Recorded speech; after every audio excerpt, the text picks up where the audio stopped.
প্রত্যেক ফরজ সালাতের পরে সালাম ফিরিয়ে আওয়াজ করে পড়বেন আল্লাহু আকবার।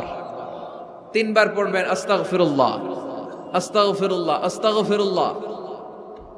সুবহানাল্লাহ 33 বার, আলহামদুলিল্লাহ 33 বার, আল্লাহু আকবার 34 বার, অথবা শেষে 3টা 33 বার পড়ে মিলাবেন লা ইলাহা ইল্লাল্লাহু ওয়াহদাহ লা শারীকা লাহুল মুলকু ওয়া লাহুল হামদু ওয়া হুয়া আলা কুল্লি শাইইন কাদির। আরেক বর্ণনায় একটু বাড়ানো হয়েছে ইউহয়ী ওয়া ইউমীত ওয়া হুয়া আলা কুল্লি শাইইন। এগুলো পড়ে না, কোত্থেকে কি হাবিজাবি পড়ে ঈমান নষ্ট করে।